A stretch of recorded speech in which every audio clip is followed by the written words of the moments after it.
This is Senator Mwenda Gataya, Mofa, Yadaraganithi County, a member of this committee. Thank you.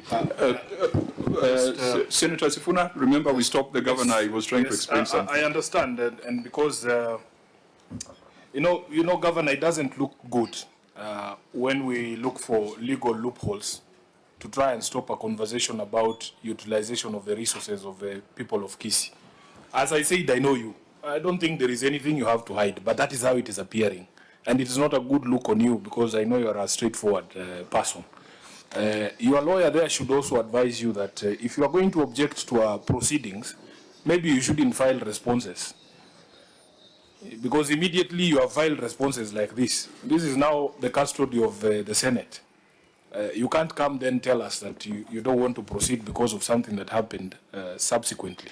So what I would advise you, Governor, is let us not take this stance where, because it cannot have been the decision of the court. And I've read that decision, and I asked your lawyer to show me where the court has said that all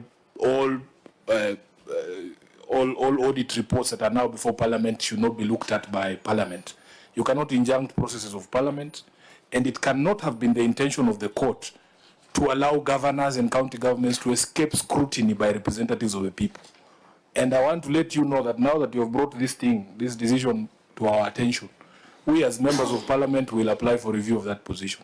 It is not tenable because it doesn't make any sense. Right now, the auditors are having to scramble. They're trying to comply. Yesterday, I was at an what is it called? Entry meeting, because the governor knows I'm also an accounting officer. My exit meeting is on the 9th. By 31st, the reports for that big party that you're speaking about will be done. Honorable Governor, we are not in the business of running away from accountability. And all that happens in this committee is a conversation about how money has been utilized. So you should encourage a position that allows these facts to be brought out, and also to use this forum to also explain to the country and the people of Kisii what your government is doing, because you will not get a better opportunity than this. Chair, allow me to say this. We are ready to move. The only thing, Chair, as I said earlier, it's good that I also bring it in, know that there is this ruling. But for me, Chair, I'm prepared. And that's why I supplied all the documentation that which are required. And therefore, Chair, I stepped down the objection. We move on with I'm ready. Chair, again, Senate is part of the business.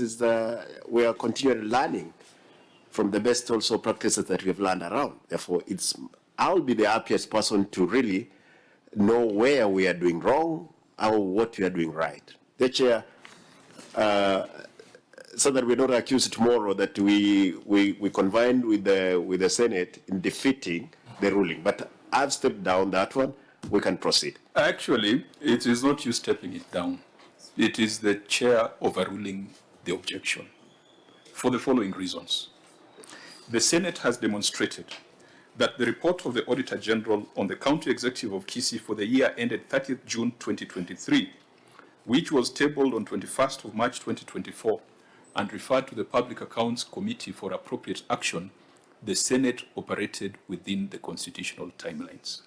The Senate has further confirmed and demonstrated that if there was a delay by the Office of the Auditor General in submitting reports to Parliament, it was occasioned by the delay of the Kisii County Executive to provide financial statements, which were approved and signed by the CC on 10th of January 2024, 3 months outside the constitutional and statutory timelines.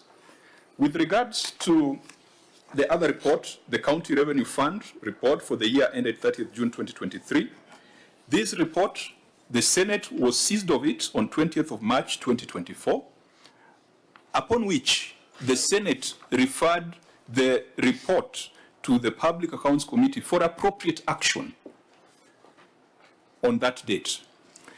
If there was a delay by the Auditor General in submitting the report to Parliament, again, it was occasioned by the County Executive of Kisii, because the County Revenue Fund's financial statements were approved and signed on 19th of December 2023, whereas they ought to have been provided by 30th of September 2023.